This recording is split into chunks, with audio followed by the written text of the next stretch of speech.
आज एकादशी भी है और हमारे भगवान शंकर की तो शिव भक्ति में सब कुछ समाया। रविवार, सोमवार, मंगलवार, बुधवार, गुरुवार, शुक्रवार, शनिवार, ये सारे वार और परिवार सब शिव का अविरल भक्ति है। अब उसमें विचार क्या करना है कि हमको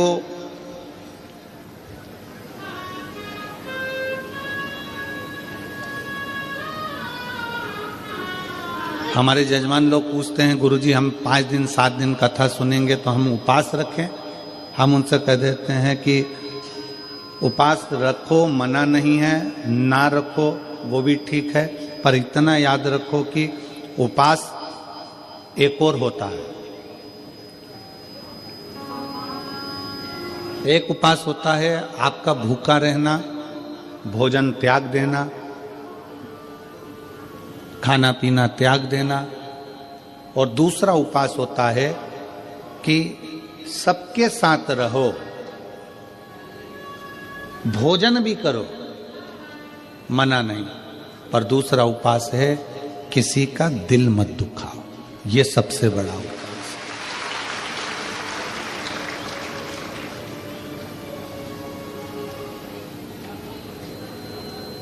आप किसी का हृदय ना दुखाएं, आप किसी का दिल ना दुखाएं।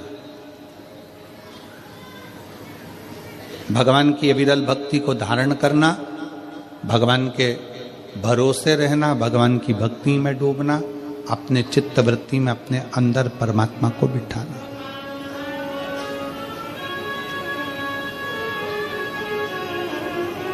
ठंड पड़ती है, कम्बल, रात को आप लोग रजाई कम्बल ओढ़कर सोते हो, पूरी रात रजाई कम्बल की और तुम्हारी लड़ाई होती रहती है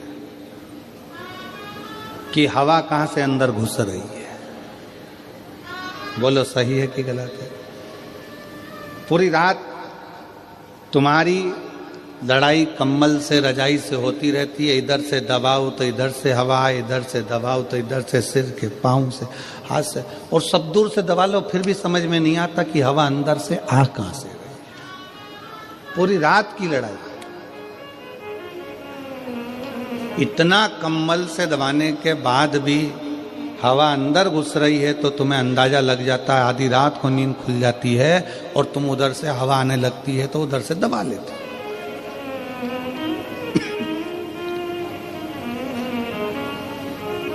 बस जैसे ठंड से अपने शरीर को कम्बल से बचाते हो, उसी तरह घमंड से, भगवान शंकर की भक्ति से आप अपने जीवन को बचाओ। ठंडी हवा कहीं से भी प्रवेश कर जाती है, उसी तरह घमंड भी व्यक्ति के जीवन में कहीं से भी प्रवेश कर जाता है।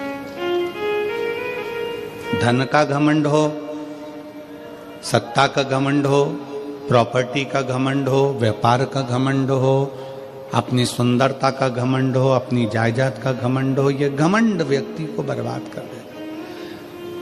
ठंड रात को नहीं सोने देती और घमंड जिंदगी भर सोने नहीं देता, जीवन भर नहीं सोने। एक रत्ती मात्र का भी घमंड अपनी जिंदगी में मत आने दो कि तुम कथा सुनते हो, तुम कथा करते हो, तुम कथा सुनाते हो, तुम कथा करवाते हो, तुम कथा सुनते हो, या अन्य चीज का कोई घमंड अपनी जिंदगी में मत आना।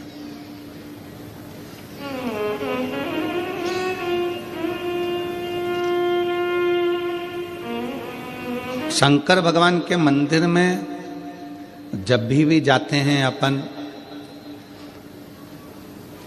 तो अपन भगवान शिव के मंदिर में पालकी लगाकर, पैरों को मोड़कर, हाथ जोड़कर बैठे रहते हैं।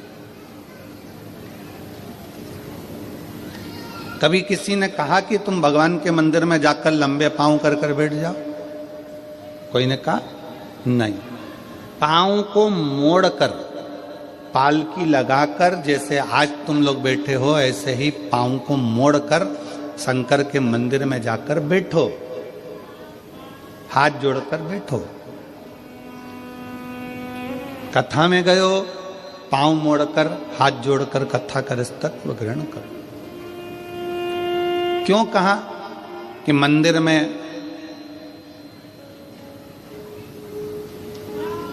कभी भी अपने पांव लंबे कर कर नहीं बैठना, पांव मोड़कर बैठना। पांव मोड़ने से मतलब है कि मंदिर में जब भी जाना, भगवान के पास जब भी जाना, कथा में जब भी जाना, तो अपने दिल को संसार से मोड़कर परमात्मा के पास लेकर बैठना, तो परमात्मा मिल सकता।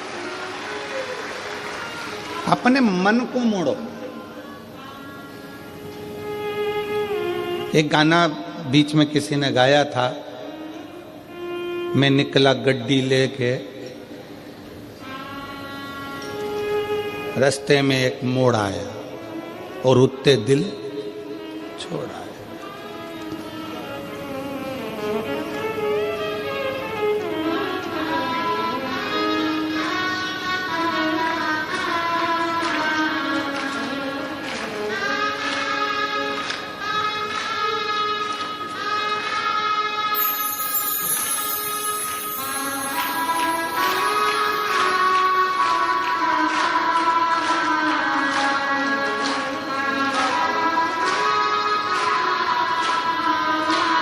अब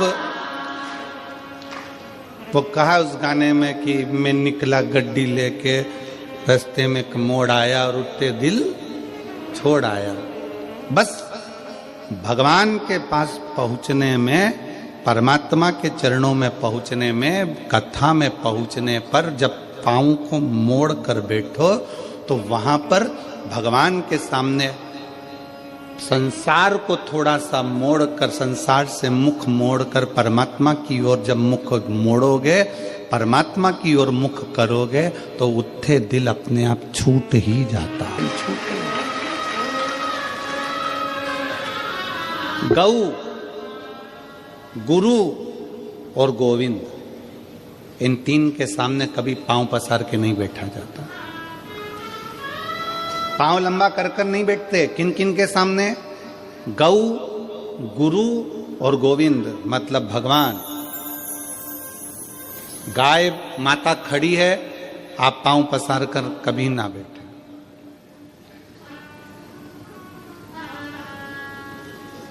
आप सबको मालूम होगा कि कृष्ण अवतार में एक असुर बैल का रूप लेकर आ गया।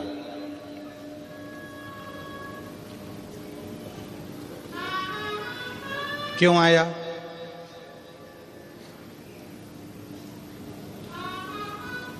किस लिए आया?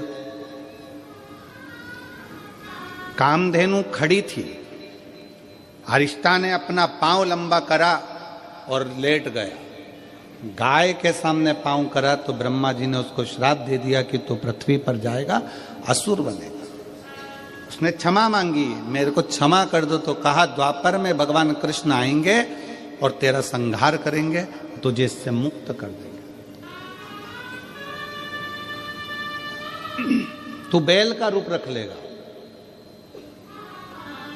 और भगवान कृष्ण के सामने बैल का रूप रखकर गया। भगवान कृष्ण ने उसको पछाड़ कर उसको मुक्त करा। गौ, गोविंद और गुरु, इनके सामने कभी पांव पसार कर मत बैठना, कभी पांव लंबा कर कर मत बैठना। हम कई लोगों से कहते हैं आप कथा सुनने के लिए जाओ, शिव महापुराण की कथा श्रवण करने के लिए जाओ। अगर शंकर की कथा में जा रहे हो तो तुमको जगह मिले ठीक है, परंतु अगर ज्यादा जगह मिल जाए तो अपने पांव लंबे कर कर कभी मत बैठो। पांव पसार कर नहीं बैठना, पांव समेट कर बैठो। भगवान शंकर के मंदिर में अपन पांव को मोड़ के बैठते हैं, हाथ जोड़ कर बैठते हैं, क्योंकि अपने दिल को मोड़ना है परमात्मा की ओर, भगवान की।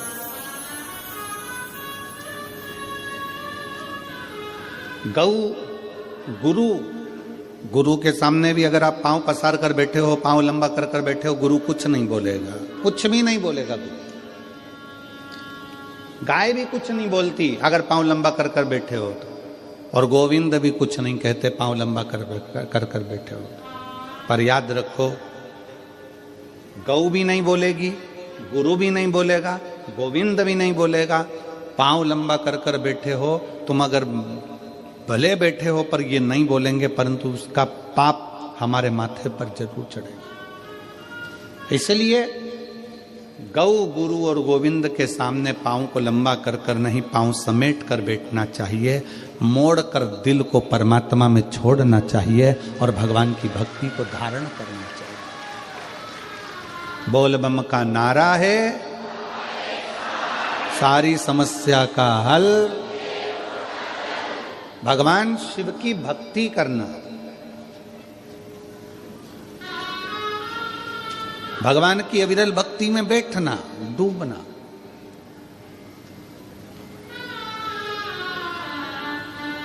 कभी कभी शंकर के मंदिर में अगर आप जाते हैं, भगवान को जल चढ़ाने के लिए जाते हैं, शिव महापुराण की कथा में जाते हैं, तो भगवान को दिल से प्रार्थना कर निवेदन भी करना चाहिए कि आप सपरिवार, शंकर जी से ये नहीं कहना कि अकेले, शिव जी से कहना सपरिवार आप हमारे घर पधारो। प्रतिदिन, हफ्ते में एक बार, 15 दिन में एक बार भगवान से प्रार्थना करो कि हमारे यहां तुम्हें आना है।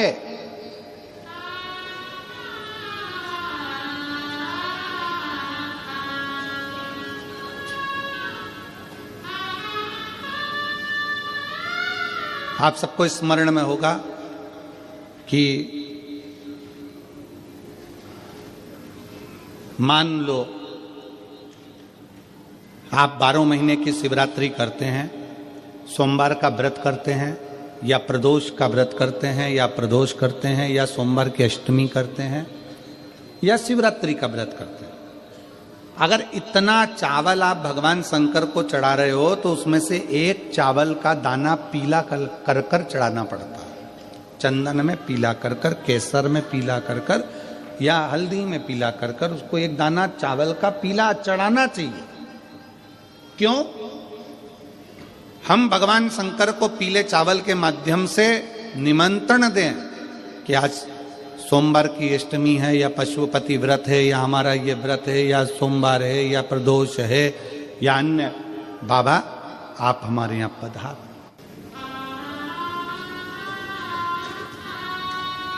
आप हमारे यहां पधार, एक निमंत्रण। आप, हम इधर छत्तीसगढ़ में होता है कि नहीं होता हमको नहीं मालूम, पर हमारे यहां पहले के समय में ऐसा होता था, ये पत्रिका नहीं छपती थी शादी की, केवल एक छपती थी लगन पत्रिका। पंडित जी लिखते थे ब्राह्मण देवता, और ब्राह्मण देवता लगन लिखकर उसको बांधकर खवास को देते थे, और खवास नाई उस लगन पत्रिका को समधी के घर लेकर जाता था। इधर होता था कि नहीं होता हमको नहीं मालूम। पहले एक पत्रिका छपती थी, लगन पत्रिका। ये शादी की जो पत्रिकाएं छपती है ये पहले नहीं छपती थी। पहले जाते थे दरवाजे, प्रत्येक घर के दरवाजे पर जाकर पीला चावल देते थे,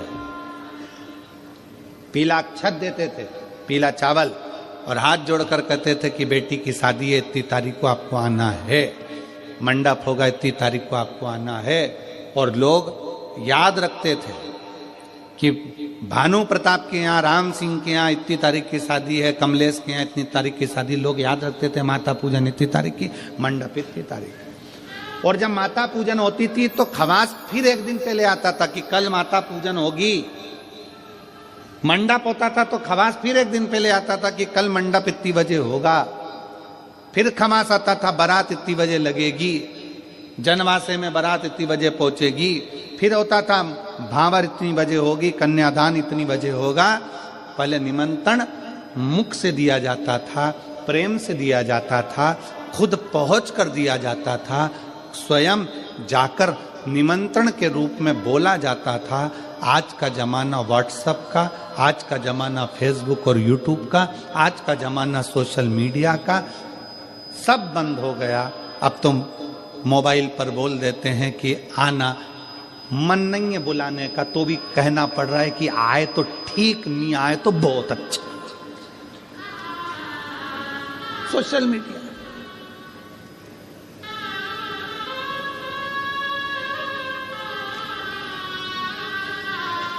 ठीक है, फिर भी कोई कोई रिश्तेदार जो दिल से तुमसे जुड़ा है ना, वो तुम्हारे फोन पर आ जाता है। बोलो आता है कि नहीं आता? जम के बोलो जरा। जिससे तुम्हारा दिल का कनेक्शन है वो फोन, मोबाइल के एक मैसेज से, फोन से आ जाता है। जिससे दिल का कनेक्शन, उसको पत्रिका की जरूरत नहीं पड़ती। जो तुम्हारा बहुत हितैषी है, बहुत प्रिय है, उसको पत्रिका की जरूरत नहीं पड़ेगी। तुमने फोन किया, वो तुम्हारे यहाँ आकर खड़ा हो जाएगा, सारा काम संभाल लेगा। बस उसको दिल चाहिए, हृदय चाहिए। उसी तरह शंकर भगवान की कथा कहती है कि शिव को तुमसे कुछ नहीं चाहिए, एक बार दिल से श्री शिवाय नमस्तुभ्यम कहकर पुकार लो, मेरा भोलेनाथ तुम्हारे दरवाजे पर आकर खड़ा हो जाए। उसको पुकारने के लिए भगवान का नाम जापे, उसको पुकारने के लिए भगवान का मंत्र जापे। दुनिया के लोग कहते हैं श्री शिवाय नमस्तुभ्यम में ऐसा क्या है? हम कहते हैं विद्येश्वर संहिता शिव महापुराण की पढ़िए, उसको अच्छे से अध्ययन करिए, उसमें आपको मिलेगा कि किसी श्री शिवाय नमस्तुभ्यम बोलने वाले का मात्र मुख का दर्शन कर लो तो हजारों अश्वमेध यज्ञ का फल मिल जाता है, सारे पाप समाप्त हो जाते हैं।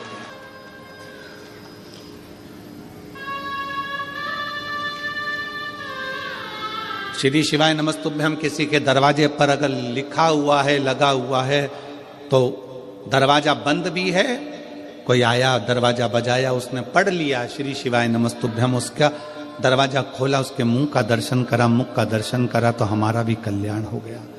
उसने पढ़ा तो उसका भी कल्याण हो गया। अपने दरवाजे पर लगा दो श्री शिवाय नमस्तुभ्यम, अपनी गाड़ियों पर चिपका दो श्री शिवाय नमस्तुभ्यम, अपने वाहनों पर लगा दो श्री शिवाय नमस्तुभ्यम। शिव तत्व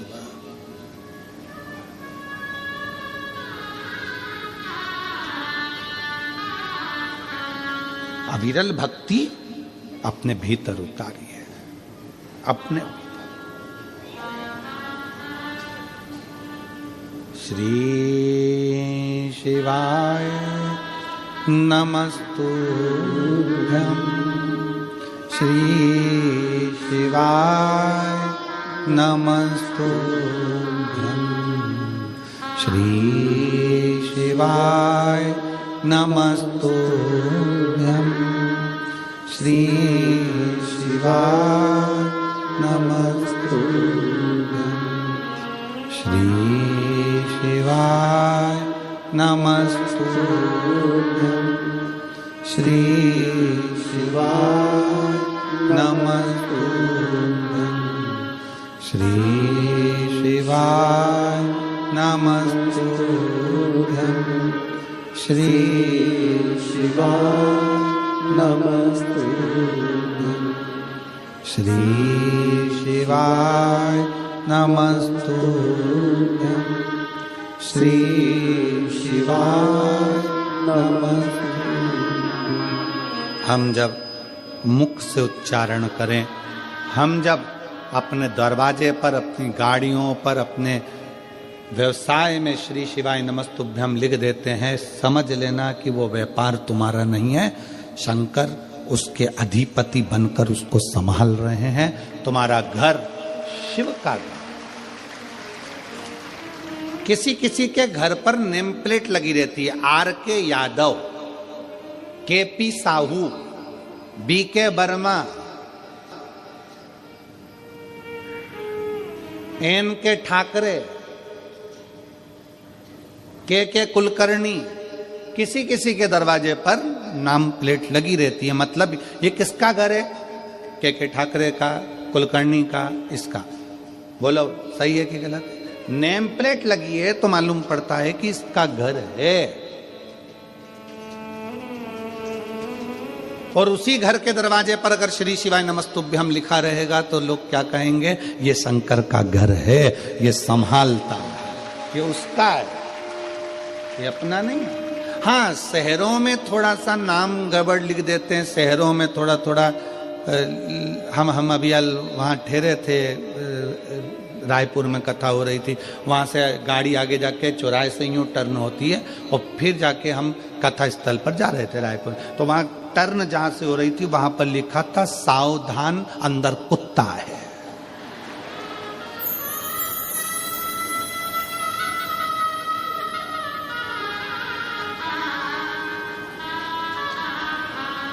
अब उसने लिखने वाले ने तो लिख दिया